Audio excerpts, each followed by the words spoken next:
Hello everybody, and welcome to this exam success webinar for Audit and Assurance. My name is Sally Jones. I'm the Professional Education Manager here at ACCA. I'm delighted today to be joined by our expert tutor, Erin Morton. Over to you, Erin. Thank you. Okay, thank you. Hi everyone.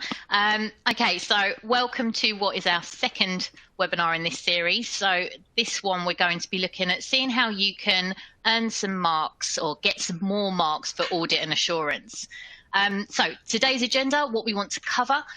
First of all, we'll do a brief introduction, just so that for those of you who weren't at the first webinar, so that you know who I am and what my background. Then we will do a review of some of the unresolved questions from the last webinar. There was lots of questions last month, and again, we couldn't get through them all. So the plan is to try and get through some of the key ones, the ones that definitely came up quite a few times in the list. So we'll resolve some of those, and hopefully they will resolve some of the questions that you've got today as well. Then we will look at how to prepare for this exam. So what is needed, what to expect, and also what are the key challenges, what are the main challenges for this paper. We'll then do a review of the substantive procedures exam question form from the March-June 21 exam. This was voted for in the last webinar, so you had the choice of the 3 Section B questions, and it was a unanimous decision that you wanted a debrief on substantive audit procedures, so that's what you've got. And then we'll have a chat about some final preparation, so what you need to do for the next couple of weeks. We've got 13 days until our exam, and then as Sally mentioned, we're going to have a live Q&A so we can mop up some more questions at the end for you as well. So brief introduction from me. So my name's Erin Morton. My background is audit. I used to work at Mazars. I was there for about 8 years as an auditor. And then I left there in 2003 because I loved my ACCA studies so much. I wanted to be a tutor. And so I became a lecturer, worked at Kaplan. I was there for about 9 years, and then I've been freelancing for the remaining 9 years. And so I've worked with various learning providers, including Kaplan still. And I've also built courses for the FME Learn Online, so I provide audit and assurance courses there as well. I also do a lot of writing and marking, and I've been trusted by the ACCA to provide resources for students and tutors and doing webinars such as this. Now, first of all, we want to have a look at these questions that were left unanswered from the July webinar. So top questions unresolved. The first one, which is quite popular, why does audit and assurance have such low pass rates? Well, in order to really answer this, let's look at these pass rates. So you should see these come up on your screen. For the last 3 sit-ins, so for the June, March and December, you can see we've got 39, 43 and 39%. It looks like there was an improvement in March. It wasn't. It was still the lowest global pass rate at the applied skills stage. So unfortunately, audit and assurance tends to fare worse at this level.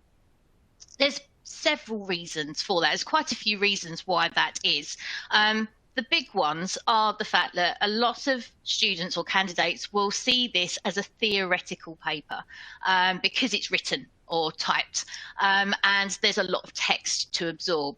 And unfortunately, if you just read the textbook and if you just go through the knowledge and even learn the textbook inside out, you're not going to necessarily be able to pass this exam, because there's something else you need in order to pass this, because at this level we need to apply our knowledge to anything that could be thrown at us, and audit and assurance is really good at that. So we do need to make sure that we develop exam technique and we develop these application skills so that we can apply what we've learned from our study text to any scenario that the examining team can throw at us. So that's something that's really important to make sure that you have absorbed.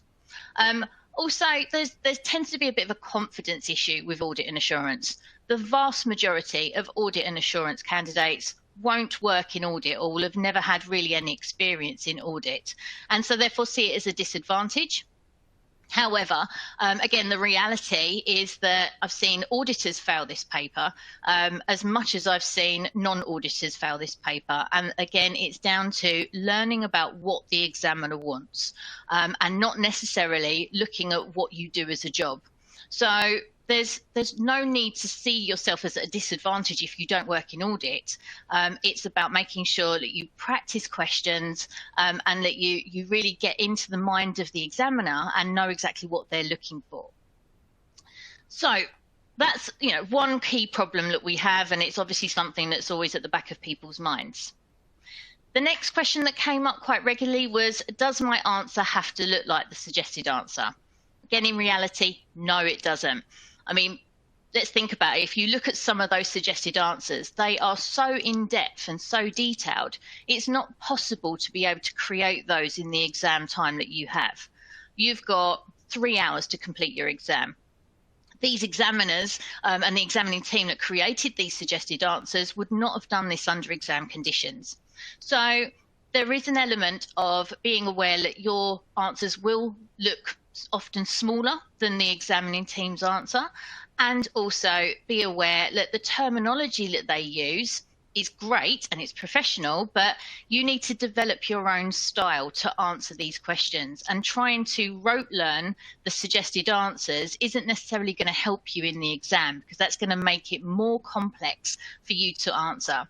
So it's okay to have an answer that looks completely different, and as long as it actually answers the question.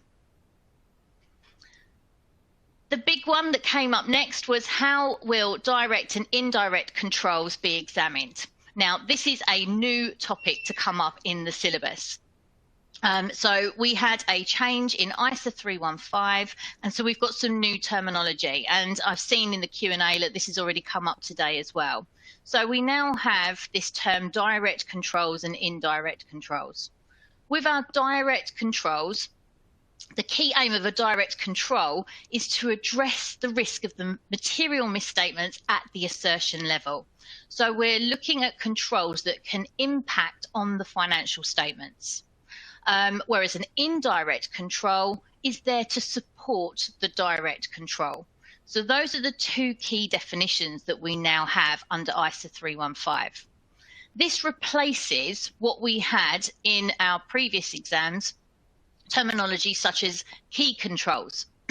So looking at key controls will now be direct controls. So there's two ways that we could see this come up in the exam. One is that we could see it as a definition, so asking you to define what a direct and an indirect control is, so a knowledge question. And then more likely or more regularly, we're going to see in section B, in your controls and systems question, they will ask you to identify or explain from the scenario the direct control. So you need to find those in the scenario and explain how they impact on the financial statements, and then potentially provide a test of control that the auditor could carry out to identify whether it looks like it's working. So that's pretty much what we would expect that to look like in the exams going forward. Another question that we had was also looking at how many points, so you don't know how many points you need to make and how many recommendations you should be providing for each of these questions. And the key thing to remember here is to look at the terminology in the exam. So depends on what the examiner's asking and how they're asking. So look at the key verbs. What are they asking for? Are they looking for asking you to list or identify something? If they're asking you to list or identify, that's quite brief, and so therefore potentially up to half a mark per point. We're seeing less of that in more recent exams, but you may see that terminology in the requirements from some of the older questions. More likely, and what we see more regularly now, are the verbs under the third bullet point, so asking you to explain, describe, discuss, state, recommend, and all of those would give you 1 mark per valid point. So if you've been asked to provide a recommendation for a deficiency in a control, you only need to give 1 recommendation because that will give you 1 mark. If you're being asked to explain or describe an audit risk from the scenario, again, you'll be given 1 mark for a well-explained or well-described audit risk. So be careful with the terminology in the requirement, and take a few breathers when you're looking at these questions. Look at the requirements and look at the wording that they're using, just to see whether it looks like you're going to need to be more descriptive or more brief. The next question that we had was, will I need to quote ISA and IAS numbers in the exam? And the answer is no. You don't need to pass this exam. So our ISAs, our auditing standard numbers, for most of the audit and assurance questions, often we'll see those ISA numbers quoted as part of the requirement. And there's very few situations where you would be given credit for quoting them in the answer. The audit and assurance exam is much more practical. It's looking at how the auditor does their work, whereas the need for being able to recite or quote ISA numbers will be more prominent in the advanced audit and assurance paper at the professional stage. In terms of your IASs or your IFRSs, your accounting standards, remember we only draw knowledge from the FA level, so from the foundation level. So you don't need lots and lots of knowledge relating to all of your financial reporting standards, for example. But you do need to have some knowledge of the more basic, the more standard accounting standards. But again, if you couldn't remember the number, it doesn't matter. If you're thinking, I know what should happen in the financial statements for this, but I can't think what the accounting standard number is, just explain what it is that you think should happen, because that's what the examining team are looking for. So if you do know the numbers, brilliant, showcase them. I'm not saying the examining team won't be impressed. They will be confident then that they feel that you have really prepared well for the exam, but don't get in a state if you can't remember the number. Just put down what you know. Now, the last couple of big questions that we saw come up in the last webinar was looking at how you can prepare for the OTQ, so section A, and then how you should distribute time in the exam. So I'm adding those a bit later on. We're going to look at those in the student challenges section of this webinar, and I can talk about those in a little bit more depth when we look at those sections. Now, next thing, how to prepare for the audit and assurance exam. So what do we need to expect? First of all, remember it's a 3-hour paper. You will be given 15 minutes reading time as well, and it's going to be a computer-based exam. You've got 2 sections, which is very different to all of the other applied skills papers where we normally have section A, B, and C. We've only got A and B.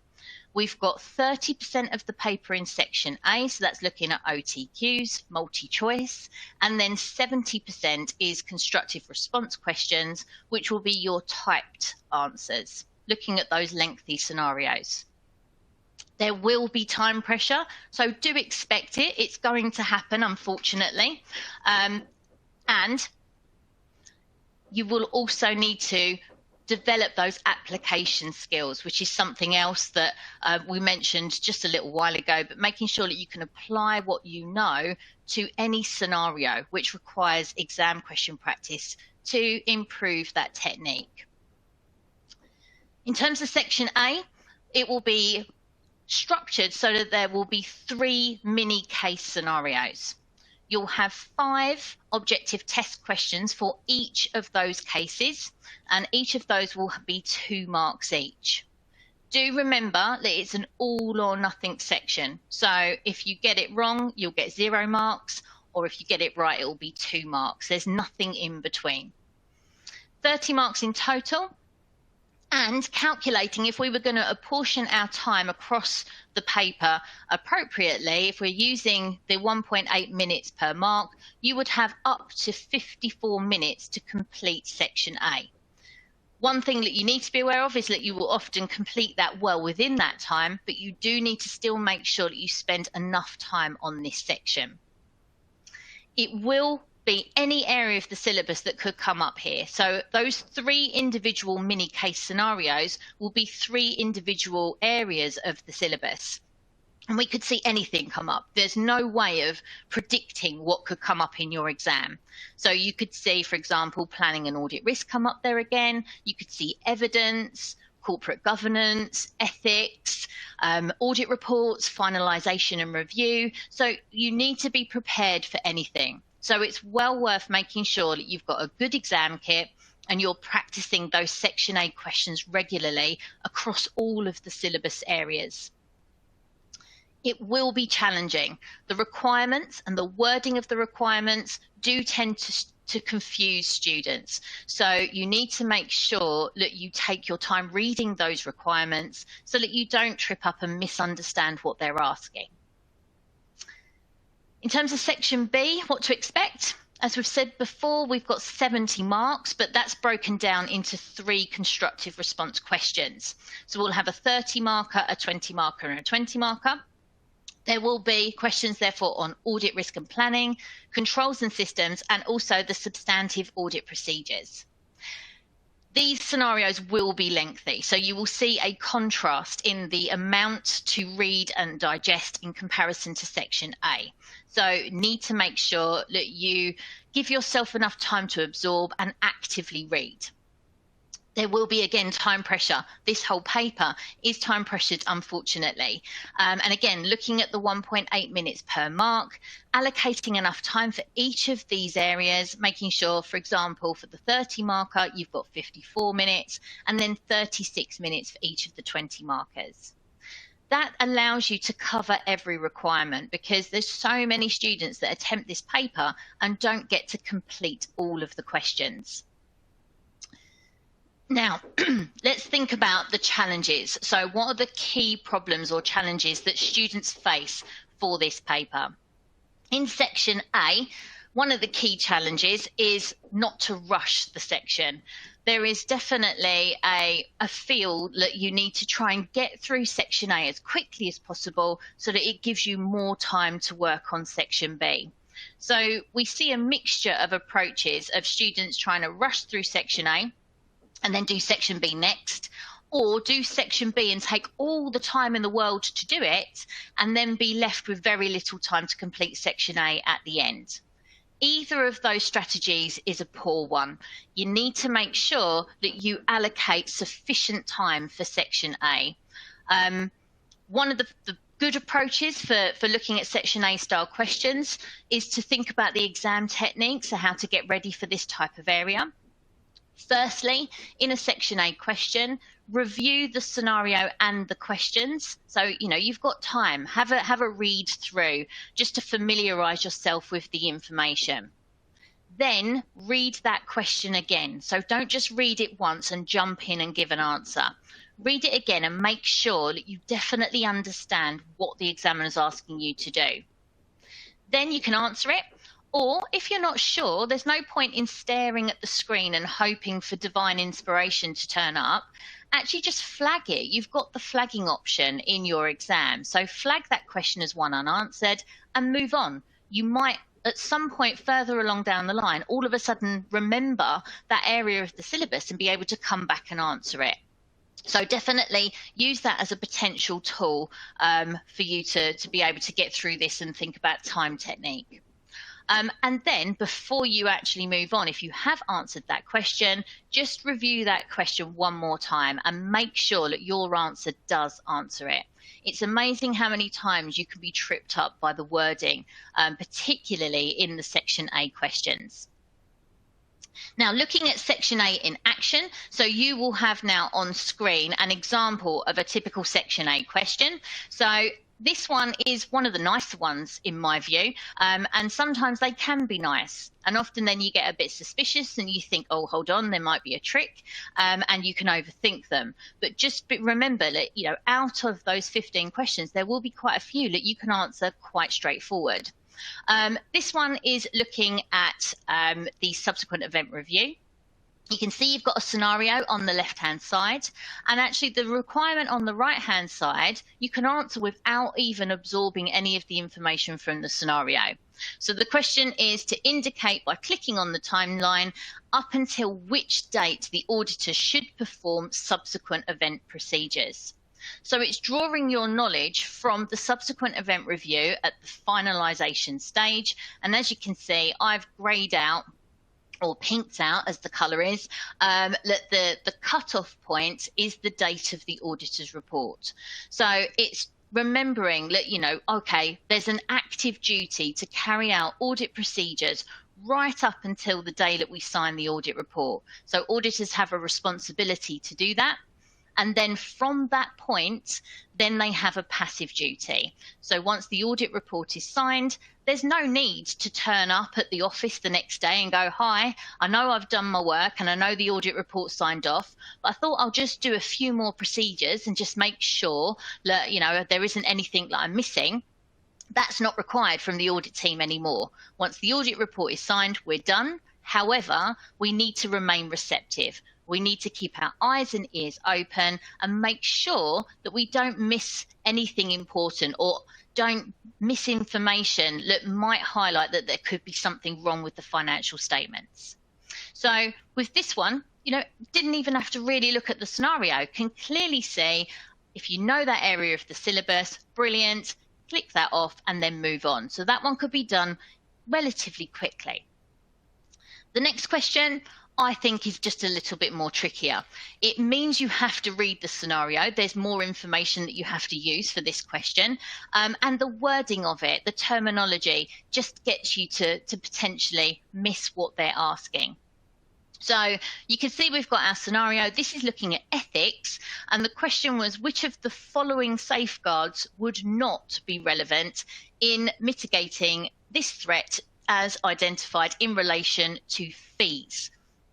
So we need to find out what they've said about fees, first of all. So in that scenario, the top bit is talking about the people and the staff at the client and any potential threats or ethical threats relating to how long that they've been working there. So that's not relating to the fees. The middle section, so when you can see that you've got that paragraph and then they talk about payroll, recruitment and tax, that's looking at the services that they will potentially be providing for the client. So that's looking at potential self-review threats, but again, no relevance to our fee issue. So this question, this specific requirement, is looking at that bottom paragraph in the scenario. So we have to review that and just think about, okay, what's wrong? What's going on with this part? So it tells us that Sycamore has identified that the current year fees to be removed from Thurco for audit for other services will represent 16% of the firm's total fee income and then totaled 15.5% in the prior year. Now, I don't even have to read any further. I've seen my percentages. This year we're looking at 16% of total fee income. Last year was 15.5, so I have recurring fees. I definitely have a problem because my fee limit, before we start worrying about how independent we can be from a client, is 15%. So we've got recurring fees above the 15% limit, which means it's a self-interest threat for our audit firm because that could affect the way we behave with the client. We might want to overlook things in order to keep them happy because if we lose them, that could take a big chunk of our money and therefore that could affect our business. It can also be an intimidation threat as well, because from the client's perspective, if they know that we are desperate to keep them and really, really, really want them and really don't want to lose them, then that might enable them to behave unethically themselves and they might intimidate us to make unethical decisions. So that's what our issue is. That's what the situation and the problem is. The question asked us which of the following safeguards would not be relevant. So out of those four, which ones are the least relevant for us to deal with that threat? The first one was that disclosure to those charged with governance that the fees from FIR represent more than 15% of total fee income.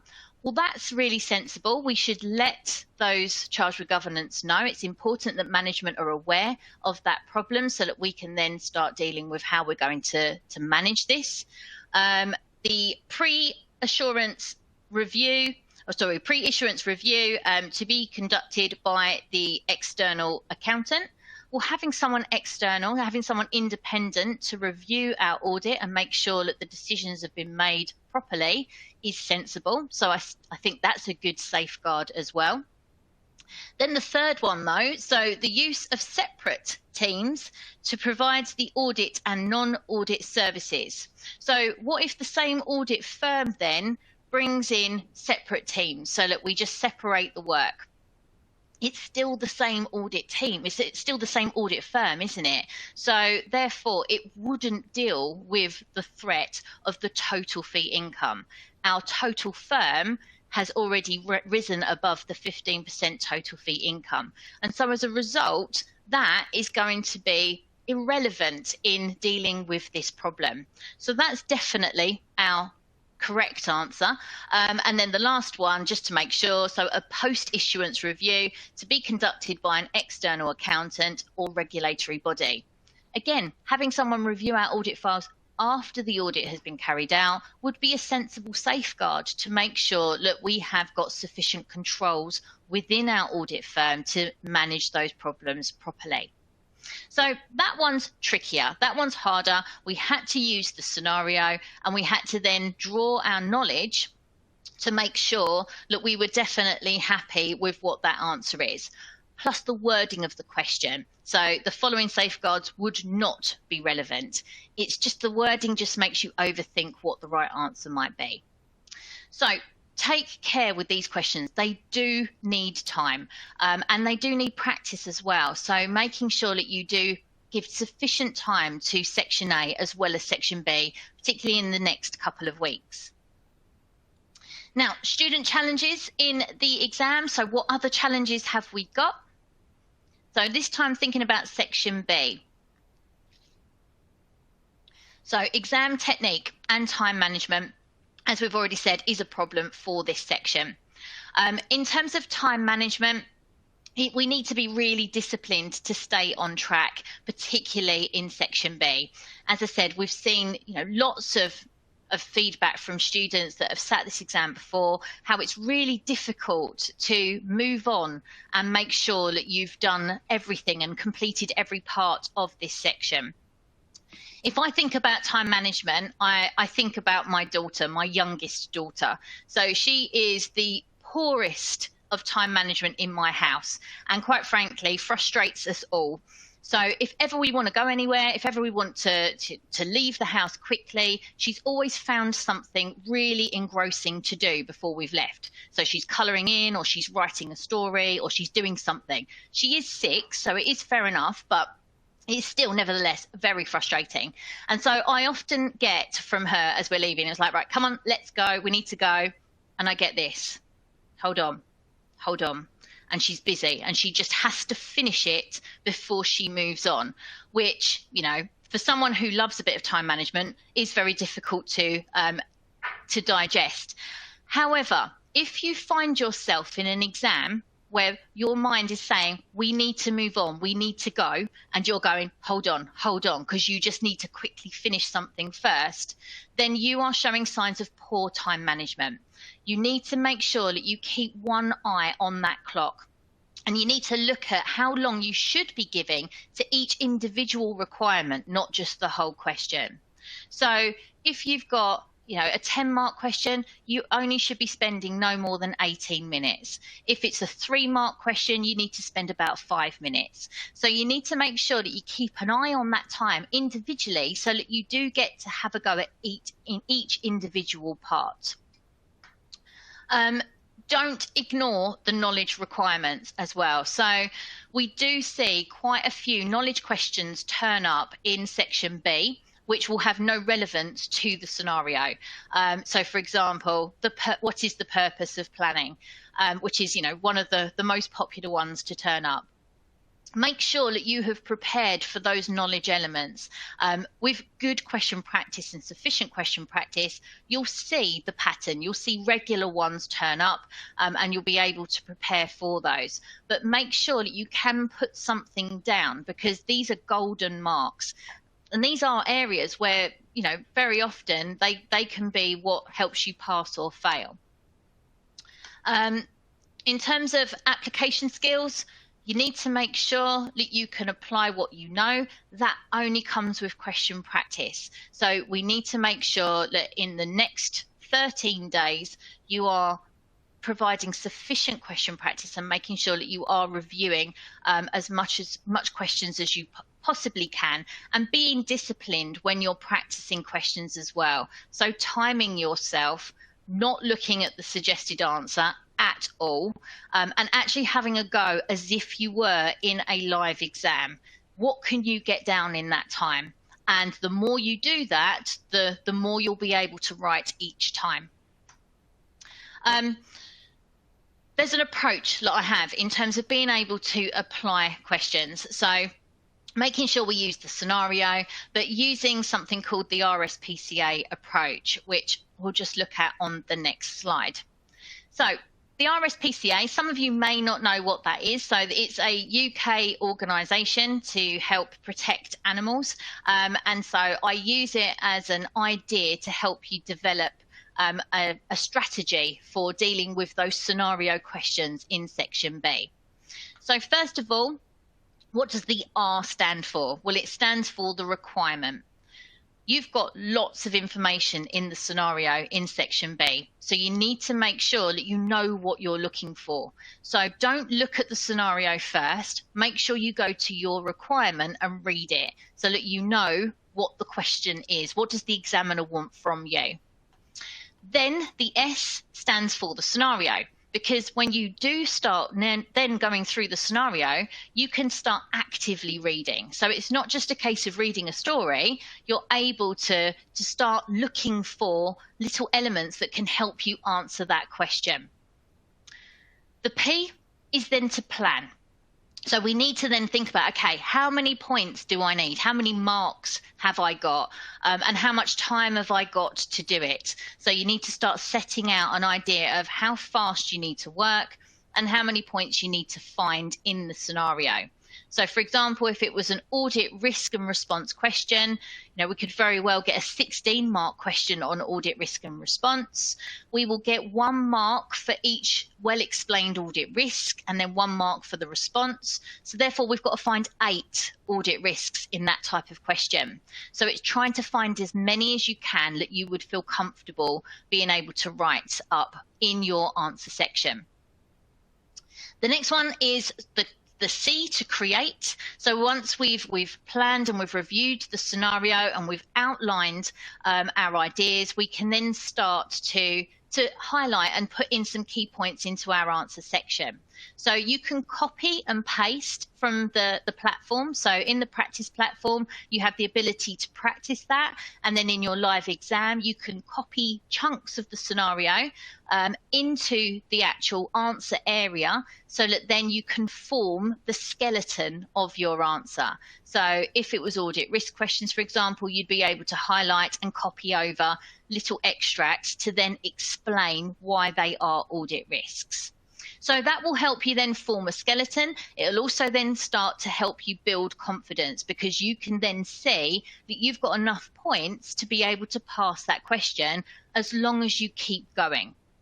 And so then the A, the final bit, is then to attack. So once you've got all of your ideas in place, this is when we expect steam to come off your keyboard and you are typing as much as you possibly can, explaining why you've picked something from the scenario.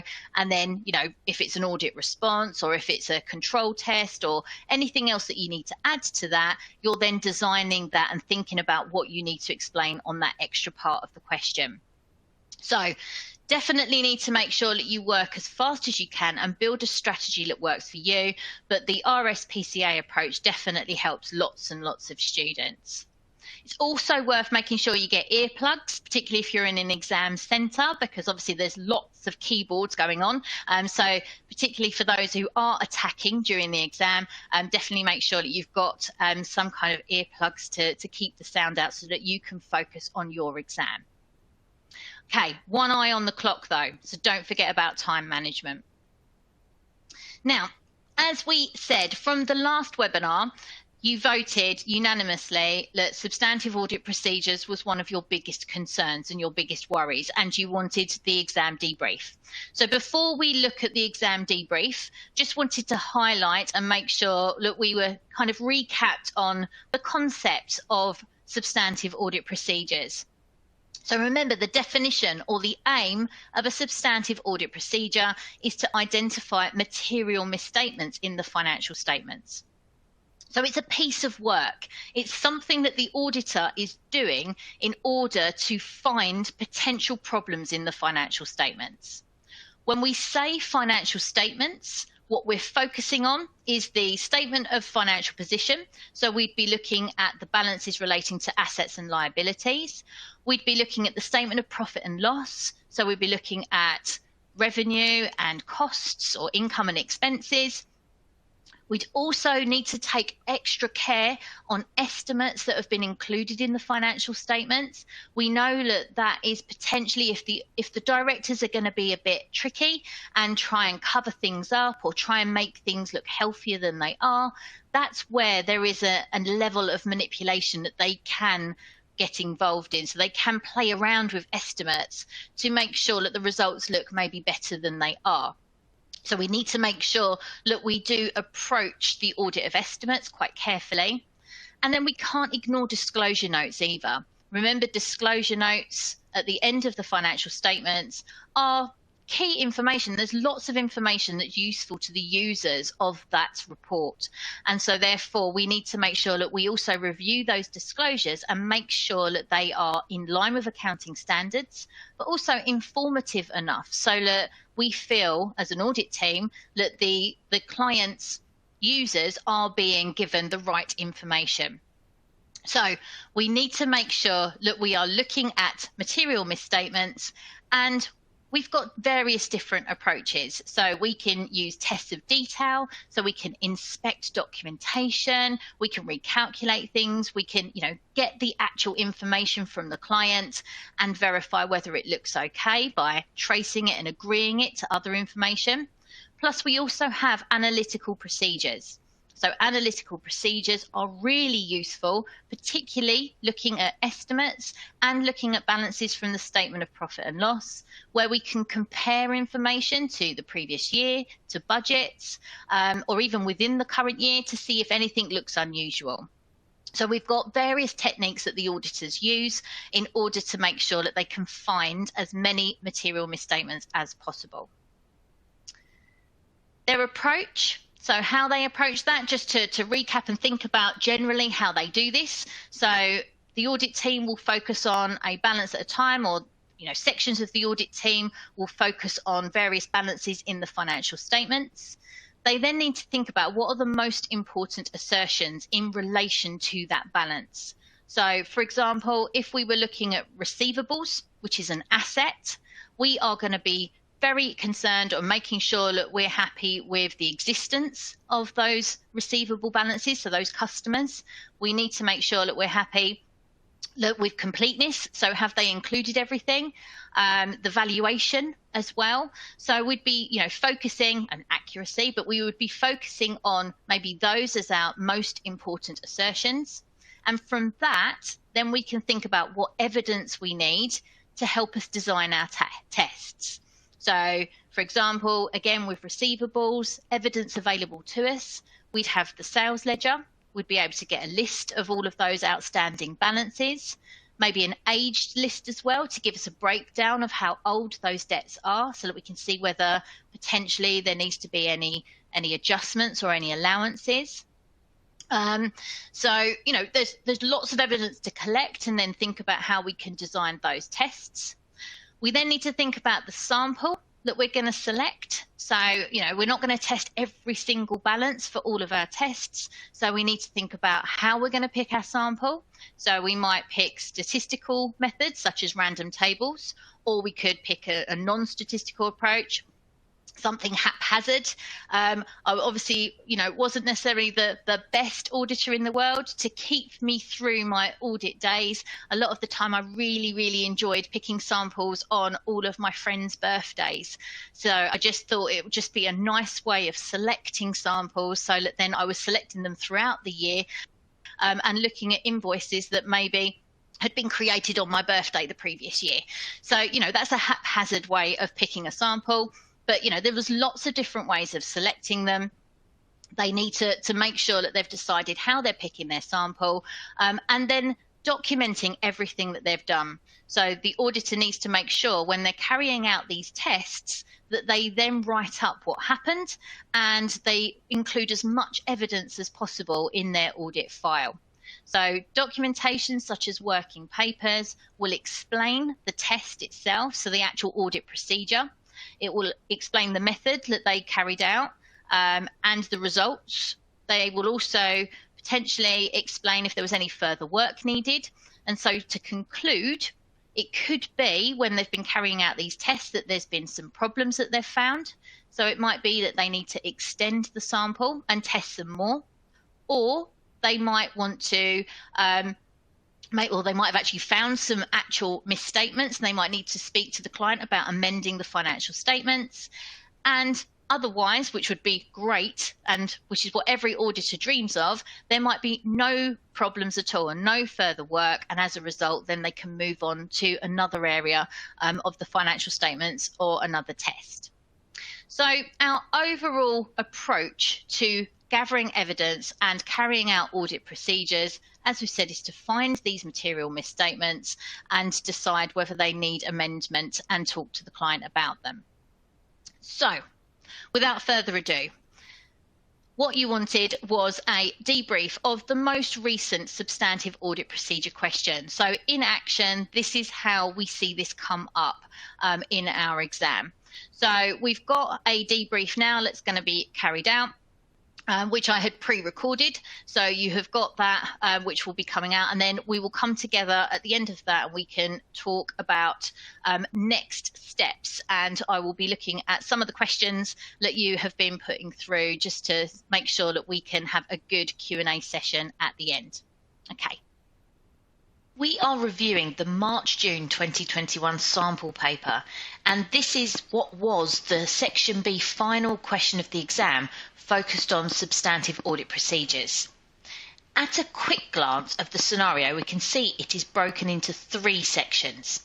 We are looking at one client, but the information relates to 3 areas of the financial statements. We can clearly see that the areas being examined are inventory, receivables, and the legal claims.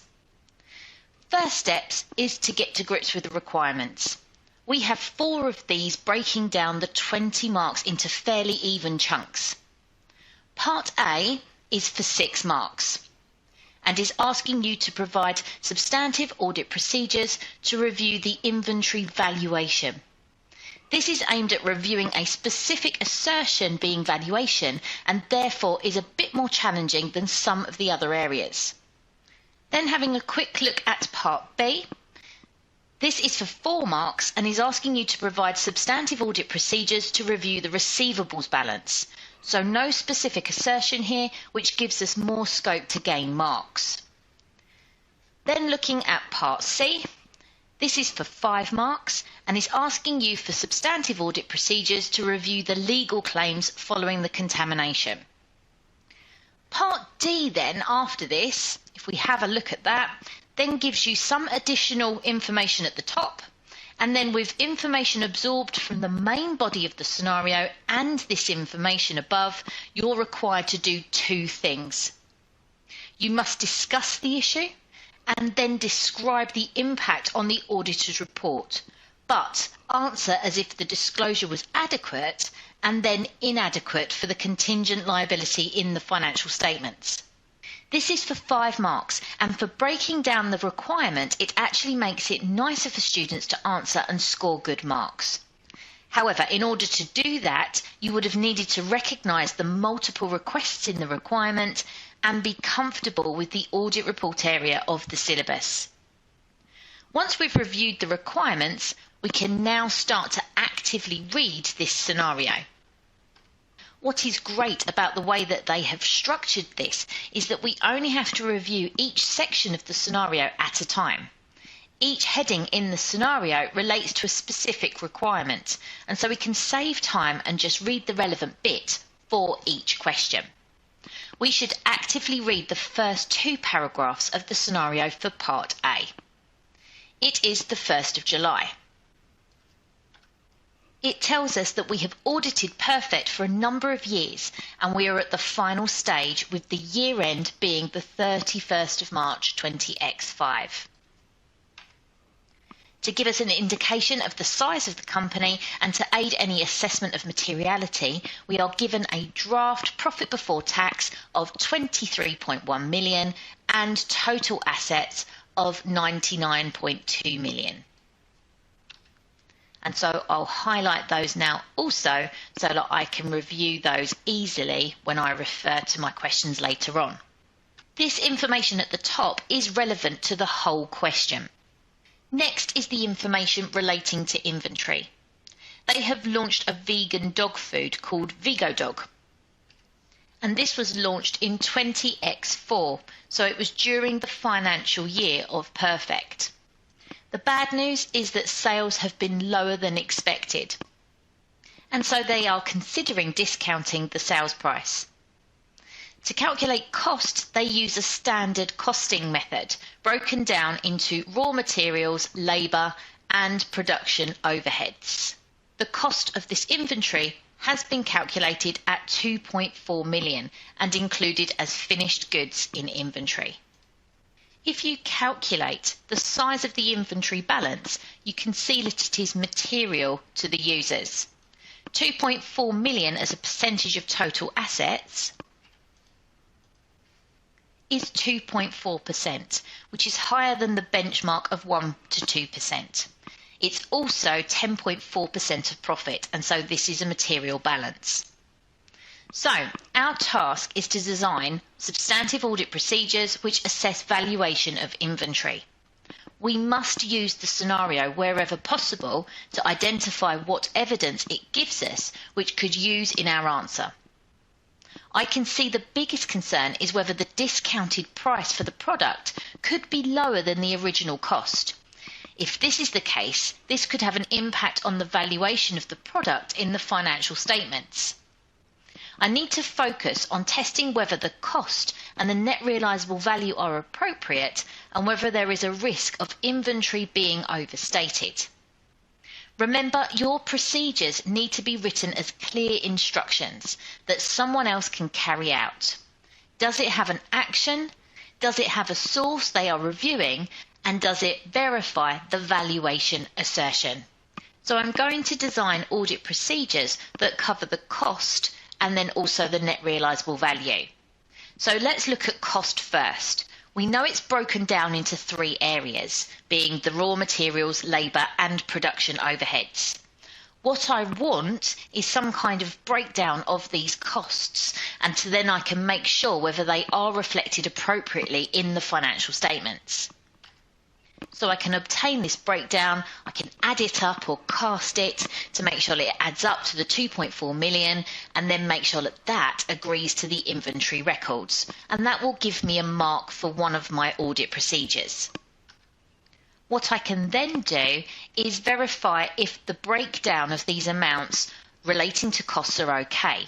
So what kind of source documentation could I get to agree these amounts to? I'm looking for some kind of documentary evidence to back up the amounts in this schedule. So for raw materials, I can inspect invoices.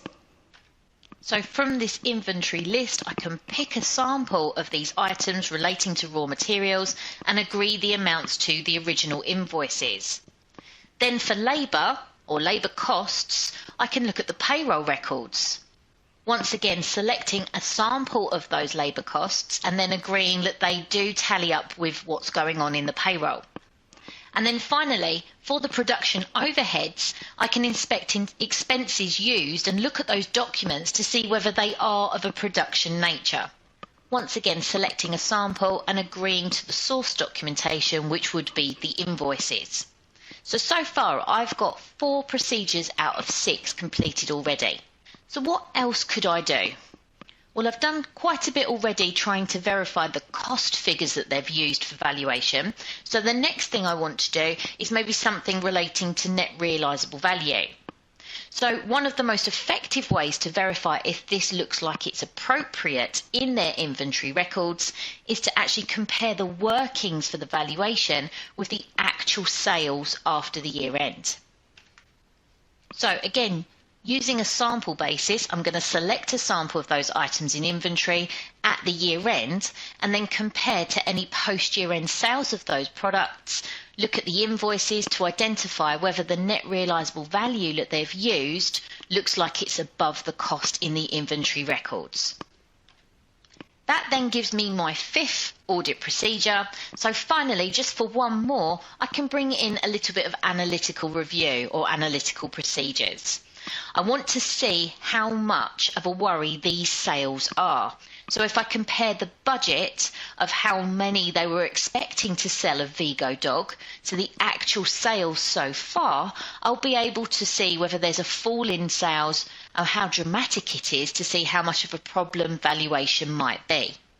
So written as a clear instruction, I'm going to compare the unit sales per month to the budgeted sales to identify how significant the sales drop has been, and then I can discuss this with management.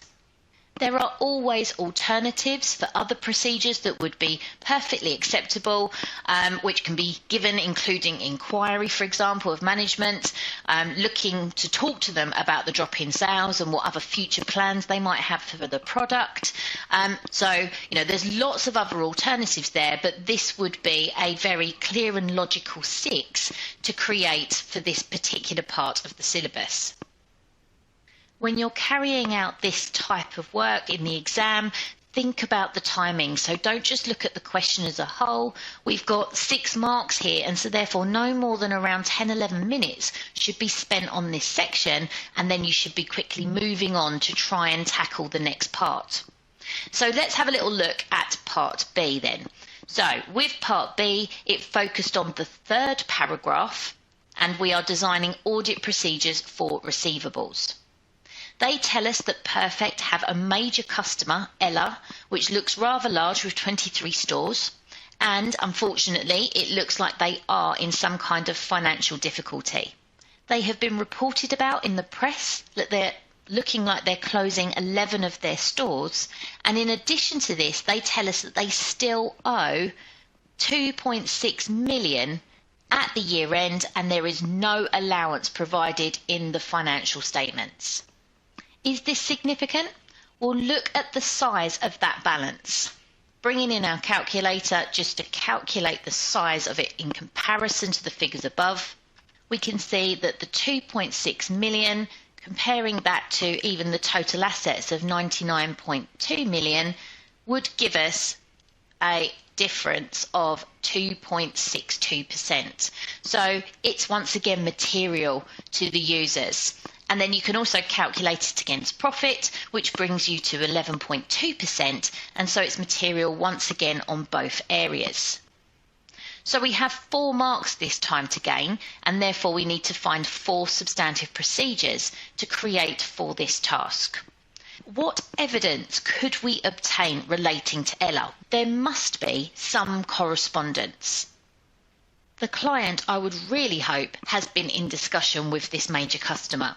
So we would inspect correspondence and to identify if there's any discussions for payment plans or any confirmation that they are unable to pay, which would help us gain evidence on whether there should be an adjustment in the financial statements. We could also see whether there's any evidence of any payments made by Ella to our client since the year end, so by looking at the bank statements. So I'd review those post-year end receipts to see whether there's been any payments made, because that would again help us form a conclusion as to whether it's likely that Ella will be able to repay any of this debt. Those are probably my two major sources of evidence externally relating to this area, so looking at correspondence and then looking at bank statements. The other things that we could do then is look at talking to management and obtaining some kind of internal evidence from the client. A worry for me is why they haven't included an allowance relating to this particular customer. So I'd want to ask them what that reason is and try and understand their rationale.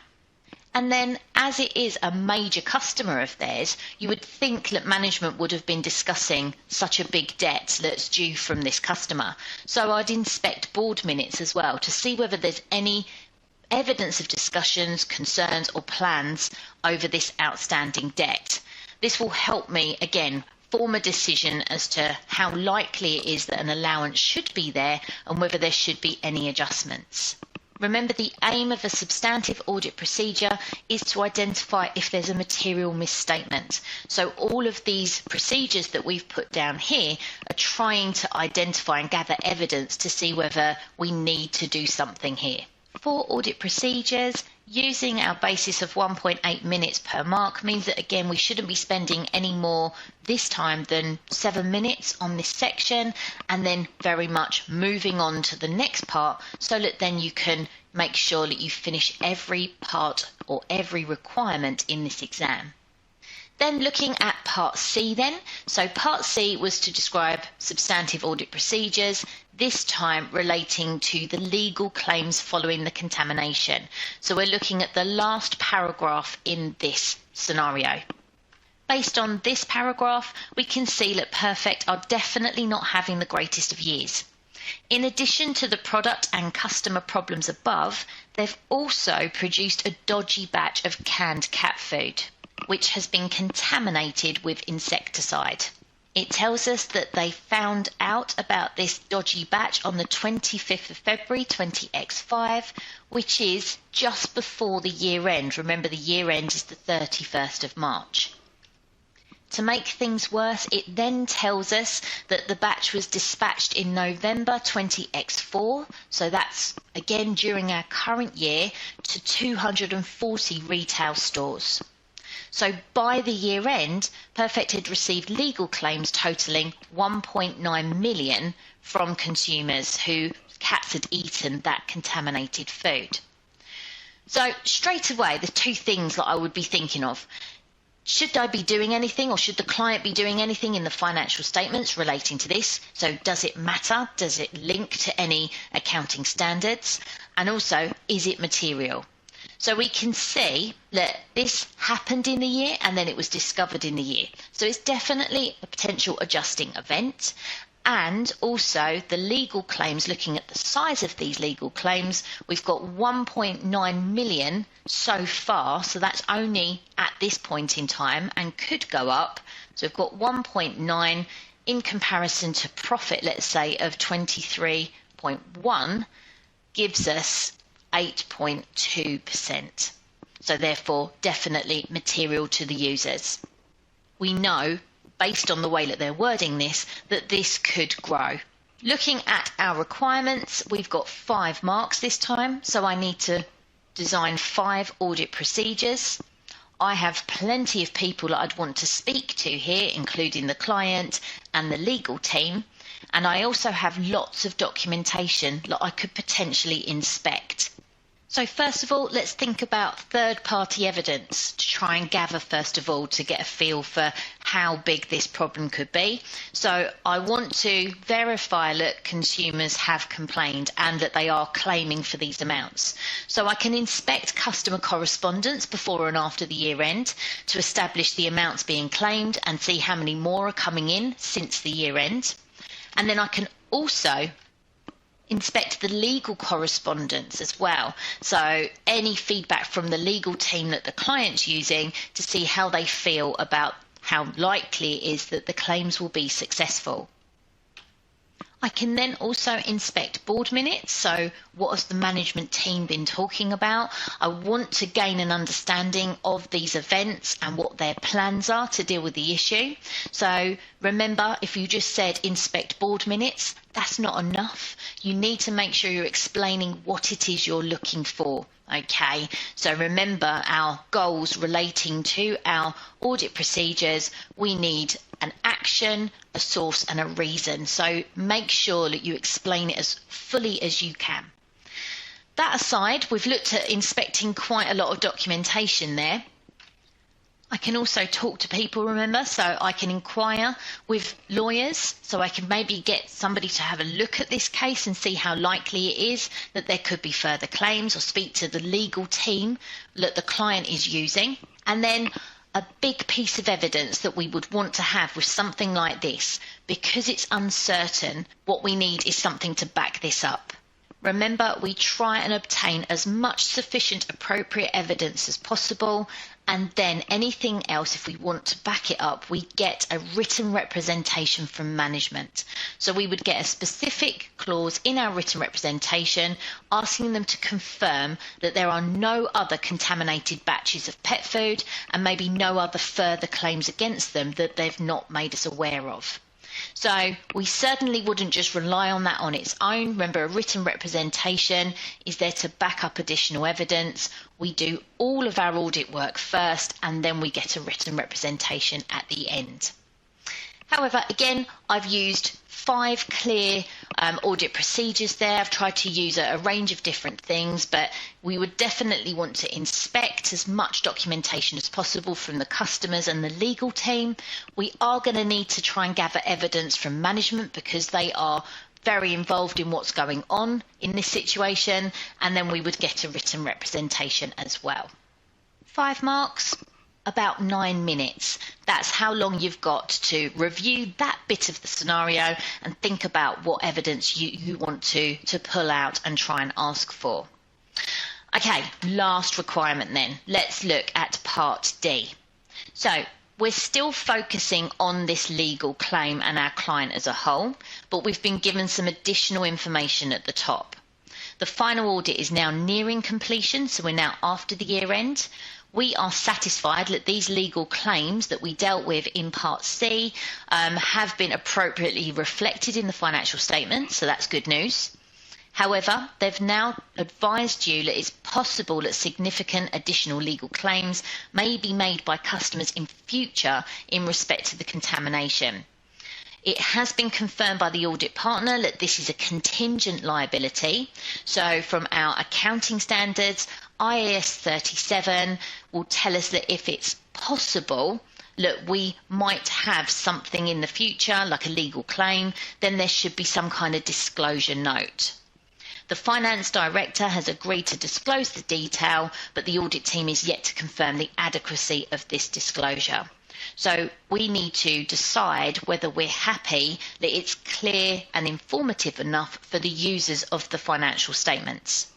Now, there are 2 really important words that the examiner used. They told us, relating to these future claims, that it was possible, so I'm going to highlight that, and that they were significant. These words are hints given by the examiner.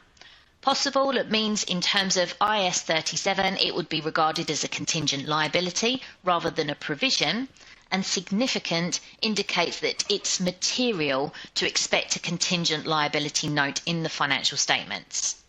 So we have 5 marks. We're required to discuss the issue. This will give us 1 mark. And then we're also asked to describe the impact on the audit report if the disclosure is adequate and then inadequate. So therefore you would be awarded the remaining 4 marks split evenly between your answer. So this will include the impact on the opinion and also the impact on the rest of the audit report for both options. Broken down like this, it makes it easier to see how you can gain 5 marks for this particular requirement. You can use headings if you wish, but they're not necessary. So just for purposes here, I've set out my issue. The risk of future claims is possible, not probable, so disclosure would be required as a contingent liability in accordance with IS 37. And then I also want to mention materiality to make sure that I definitely get that whole mark. So pulling out those two words, mentioning the fact that the claims may be significant, which indicates that they would be material and could influence the user's decisions. I've concluded that the issue is that there needs to be a note in accordance with our accounting standards. I then need to think about what the impact on the audit report is if there's, first of all, adequate disclosure. Well, if the disclosure is adequate, then the audit team are happy, the engagement partner's happy, and hopefully the client's happy, because that means that the financial statements are showing a true and fair view. The opinion in the audit report would be unmodified because the financial statements are true and fair. The worry I have as an auditor is that it leaves us with some uncertainty. We don't know how big these future claims may be, and the disclosure will have reflected that, but what we want to do is make sure that the users are aware of its importance. What we want to do is, in our audit report, draw attention to this note that the client has included to make sure that everyone is aware and that they should be reading it. So because of the uncertainty, we would need to modify the audit report so our opinion is unmodified, but the rest of the report needs to be adapted. We need to include an emphasis of matter paragraph, and what that should do is make reference to this disclosure note for the contingent liability, but in that paragraph we need to make sure that we confirm that the opinion is unmodified. So we have an unmodified opinion, but we're modifying the report because we're including an emphasis of matter paragraph. The next thing to do is then look at when the disclosure is not adequate. If the audit team is not happy with the disclosure, then they will need to modify their audit opinion. Looking at the values that we have, we would still conclude that this is material and not pervasive. We are looking at a disclosure note for a contingent liability, and so it's in isolation to the numbers and balances in the financial statements, and I'm not overly concerned about the going concern issues at this stage because there's been no indication of that in the scenario.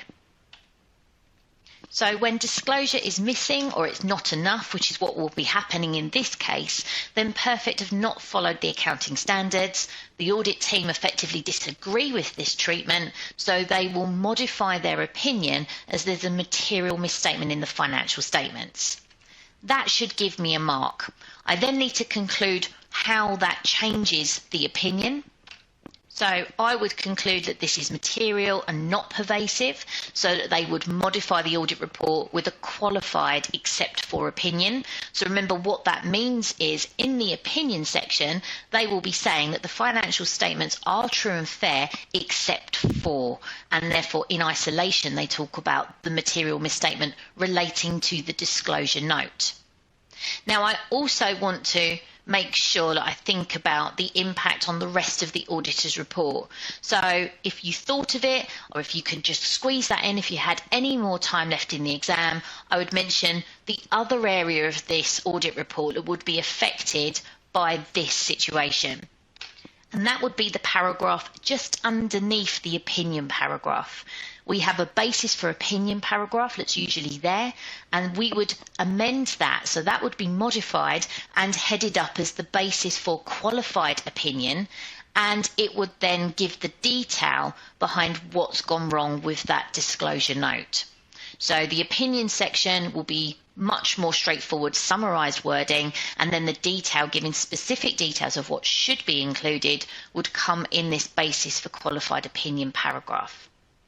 So definitely got more than enough there for 2 marks relating to disclosure not being adequate, and I had 2 very clear points for adequate disclosure, so there's another 2 marks there, and then easily got 1 mark relating to discussing the issue. So broken down my 5 marks, and therefore again not tons of writing, but making sure that I've got a clear plan thinking about how I'm going to approach that question. So with that debrief in place, what are the takeaways from what we've just looked at? So in terms of answering a question of that style, well, as you can see, it was critical that you used the scenario. The information has been provided by the examiner. They are hinting to you with the information that they want you to gather and test. And so if you completely ignore it, then you're not answering the question. So we need to make sure that that scenario is in use at all times, and that is our first port of call when we're thinking about what's available so that we're able to design effective audit procedures.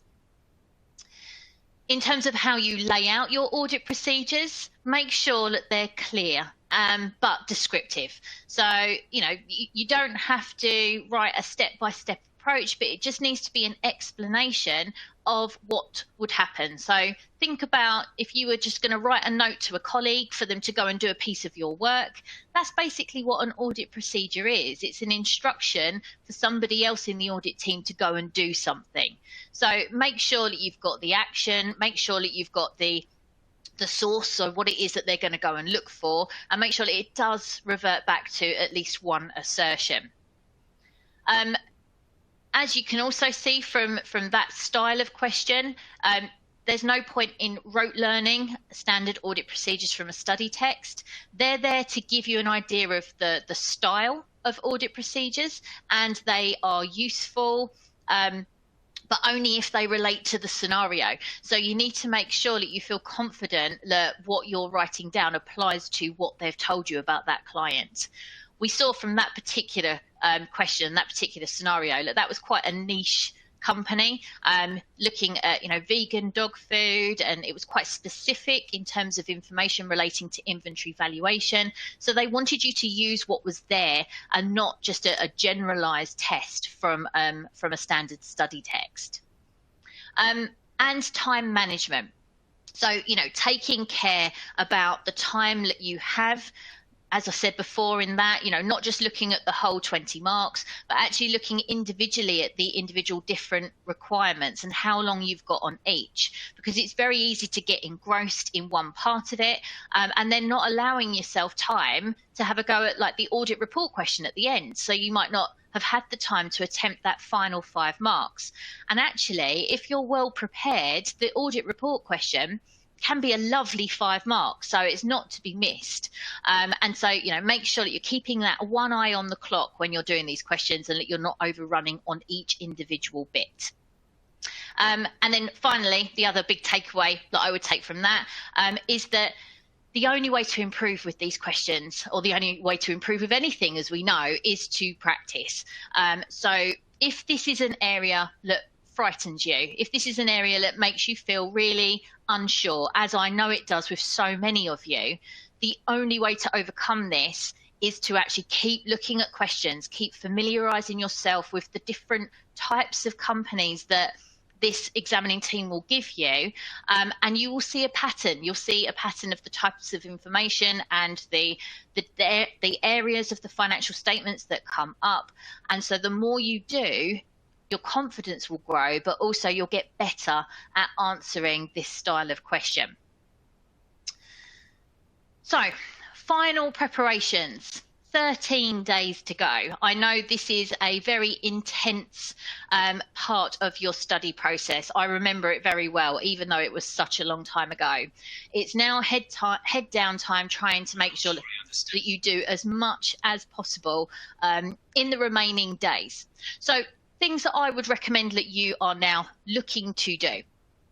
Making sure that you have got some kind of summarized review of each of the core syllabus areas. So if you are, studying on your own, and if you've been, making sure that you're preparing your own information, have you got, like a mind map, for the acceptance stage, and a mind map for planning and risk, and a mind map for evidence, for example, and just highlighting the key bits that you need to know about each of those key areas, so that you can keep looking at those regularly and familiarizing yourself with the information that's relevant to each topic.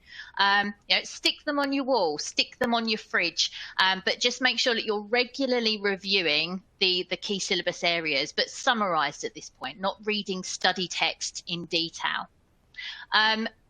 More important than anything now is making sure that you have disciplined question practice in mind from now until the exam. Do as many questions as you can across section A and section B. As I mentioned before, make sure that you time yourself each time you have a go at a bank of questions in section A, for example, or a particular question style from section B. So time yourself and make sure that you don't look at any study notes, clear them away, and don't look at the suggested answer until you've had a go. There's no point in leaving that approach until the day of your exam, because if it's the first time that you've allowed yourself to do that on exam day, you're going to freeze. So that you need to be able to overcome and build some kind of strategy to be able to approach these questions before you get to that final exam. Attempt a mock. All three. Do as many as you can. So not just focusing on just individual areas. So, today I'm doing audit risk, tomorrow I'm going to do controls, and I'm going to look at specific questions relating to that. Actually have a go at a whole paper.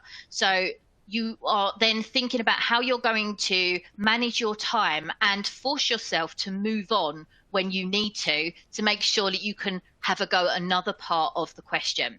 So as many as possible. If you did even one timed mock, disciplined, without any notes near you, it will vastly help your ability to be able to get through this exam and manage that time that we keep saying is so important for this paper.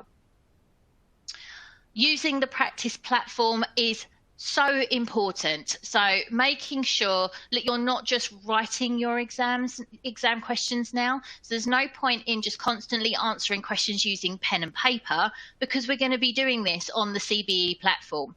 And so therefore, using the practice platform, which you all have access to, will give you the best approach and will give you an idea of the tools that you can use. I know there's been some questions in the Q&A, for example, will tables be available in already pre-formatted? Yes, they will. But if you wanted to create one, there is the ability to set up a table. And it's actually very easy to do as long as you know how to do it.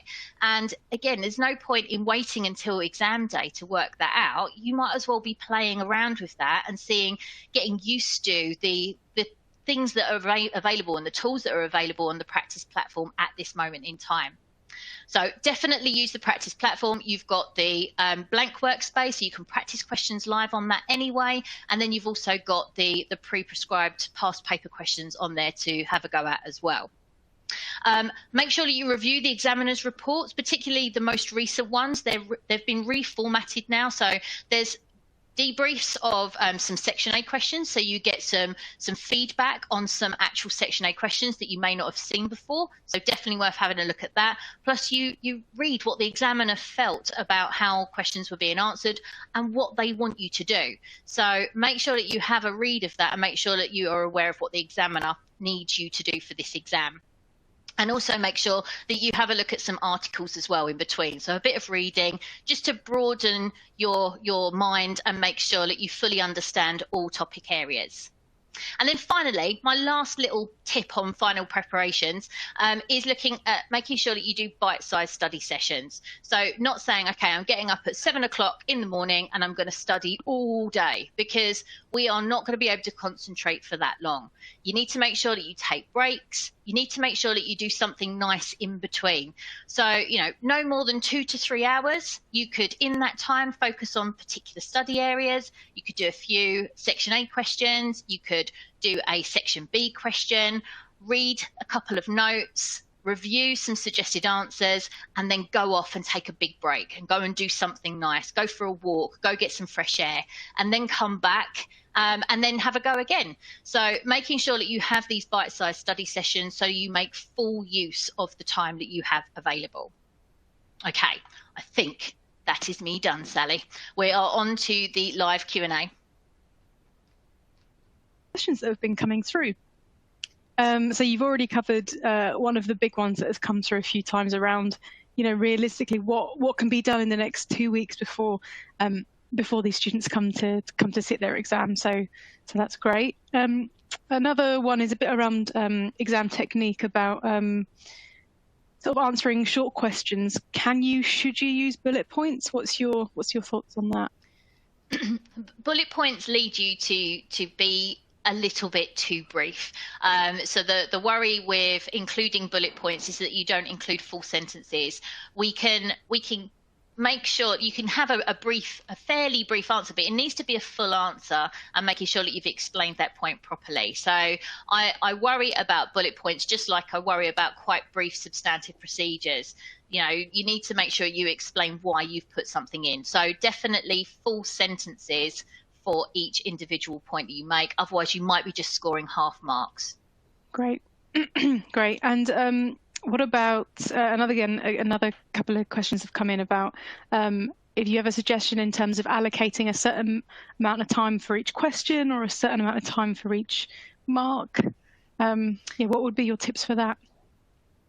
Yeah, so the allocation of time is important, so making sure that you give yourself a fair crack at each part of the exam.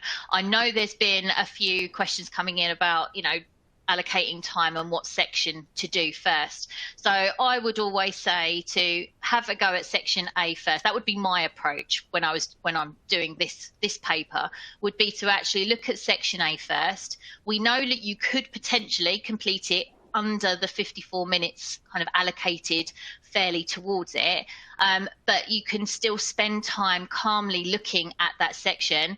If you don't know a question, you flag it, because there's no point in sitting there and staring at it. As I've mentioned before, we can come back to it later on, but giving yourself time to have a go at section A first, so that then you can go, right, okay, section B, this is all I've got left, and I now need to allocate my time so that I can complete every single requirement going through those 3 questions that are given.